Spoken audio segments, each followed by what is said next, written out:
कि मैं कह रहा था इसको बोलते हैं लेजर फोकस स्ट्रेटजी। सर इसका मतलब क्या है, इसको समझना जरा, और इससे आप अपनी लर्निंग को एनहेंस कर सकते हो। ठीक है, इससे आप अपनी लर्निंग को क्या स्लाइड में नहीं आ रहा क्या? अरे यार ऐसा कैसे हो सकता है भाई, सही तो लगा था। एक मिनट रुक जाओ जरा।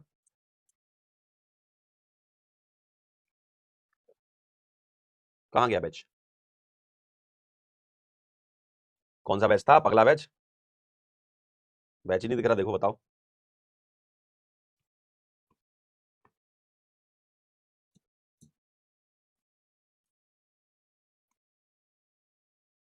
चलिए अब देख लीजिएगा जरा, है ना।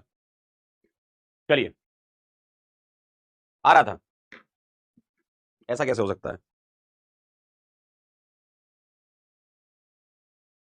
चलिए चलिए चलिए, कुछ लोगों को नहीं दिख रहा होगा। ठीक, तो मैं आपसे बात कर रहा था कि लेजर फोकस स्ट्रेटजी क्या होती है। जैसे कोई भी टॉपिक है ना, मान लो आपका एक लेक्चर हुआ, उस लेक्चर के अंदर आपको जो टॉपिक है वो लगभग लगभग ऐसा मान लीजिए, अगर ठीक ठाक लंबा चौड़ा टॉपिक है तो वो 20-30 मिनट ले जाता है, और कोई सिंपल सा टॉपिक है तो वो 10 मिनट के अंदर खत्म हो जाता है। तो अगर आप रिवाइज जब करें, मान लीजिए आपके पास एक लेक्चर आया, तो सर उसका रिवीजन कैसे करें? जैसे आज के ही एग्जांपल से मैं बता रहा हूं, मैंने आपको चेन आइसोमेरिज्म और पोजीशन आइसोमेरिज्म पढ़ाना है, ठीक है, बाकी छोटा मोटा तो बेसिक है, वो 2-5-10 मिनट का। अब चेन और पोजीशन आइसोमेरिज्म की अगर मैं बात करूं तो 10-10 मिनट में ये आप इसको रिवाइज कर सकते हो पढ़ने के बाद। तो अगर मैं आपसे बोलूं कि 10 मिनट आप क्या करो, इस कॉन्सेप्ट को समझो, ठीक है, जैसे आपने क्लास के नोट्स या अपने नोट्स जो है जो आप बनाते हो वो, उससे 10 मिनट समझो उस चीज को कि क्या पढ़ाया गया है आज, ठीक है, और 10 मिनट समझने के बाद उसको समराइज करो। सर समराइज हम कैसे करें? आपने 10 मिनट पढ़ा, कुछ मेमोरी में आपके गया होगा, 10 मिनट आपने कुछ पढ़ा होगा कि भैया चेन आइसोमेरिज्म में ये होता है, पोजीशन आइसोमेरिज्म में ये होता है, ये सब चीजें आपने पढ़ी होंगी, मैंने कुछ कॉन्सेप्ट समझाए होंगे आपको, है ना। उसको आप समराइज करोगे कैसे? बिना देखे।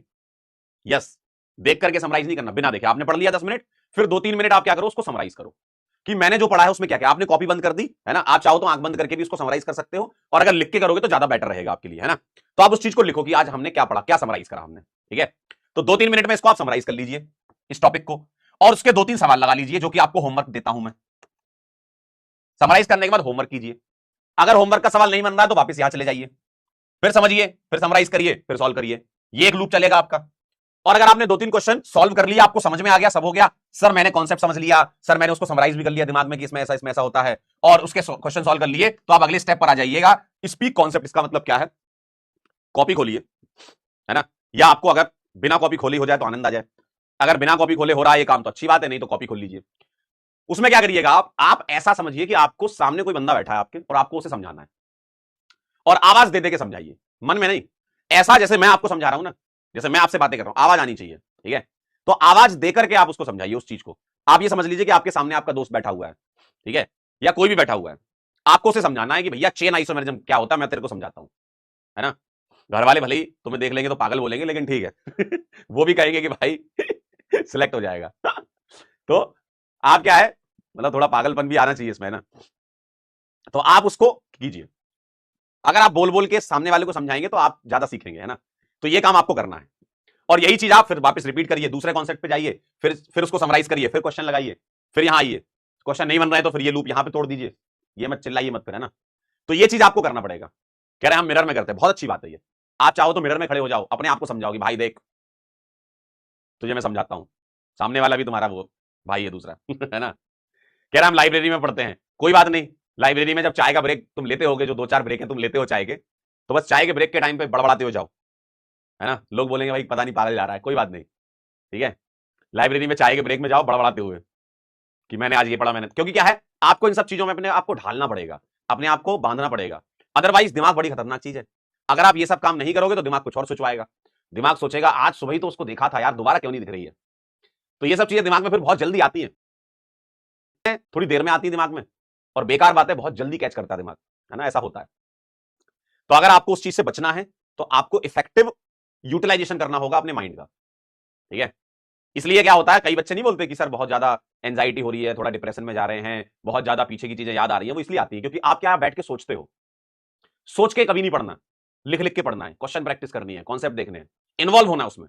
अपने दिमाग को समय मत दो किसी दूसरे के बारे में सोचने के लिए, बाकी जब समय आएगा तब सोचेंगे, है ना, ठीक है। जब समय आएगा तब सोचेंगे, अभी नहीं सोचना आपको, ठीक।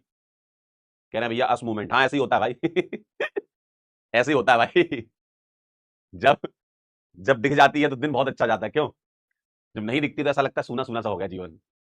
बेटा इसी को कहते हैं नरक में जाना। ये नरक का द्वार खोलता है ये। और गरुड़ पुराण में इसके लिए सजा है।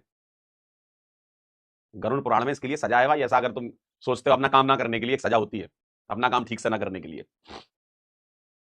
ठीक है? तो वो सजा तुम्हें मिलेगी भाई फिर बाद में। इसलिए अभी सुधर जाओ और फोकस करो पूरा पढ़ाई पर, ठीक है? और अभी से भी आप अगर मान लो स्टार्ट करते हो तो एक लेवल तक तो आप पहुंच ही सकते हो, है ना? क्योंकि देखो काफी बच्चे शुरू से पढ़ते हैं, वो आपसे काफी आगे हैं, लेकिन उनके बारे में हमें नहीं सोचना। हमें ये सोचना है कि अब हम आप यहां से स्टार्ट कर रहे हैं तो अब हम यहां से कहां तक जा सकते हैं। तो अपनी लिमिट के हिसाब से आप जितना अचीव कर सकते हो, आप इनपुट डालोगे आपको आउटपुट मिलेगा, ठीक है? बस मेहनत करते रहिएगा। क्लियर है? करें स्टार्ट। और मजा आने वाला चैप्टर में, आइसोमर बहुत धमाकेदार चैप्टर है, खूब सारे कॉन्सेप्ट इसके अंदर है ना? करें स्टार्ट। कह रहे हैं हाँ सर कृमि भोजनम। ओ भाई लगता है परिचित देख ली तुमने। चलिए तो ये चीज ध्यान रखिएगा आप, है ना?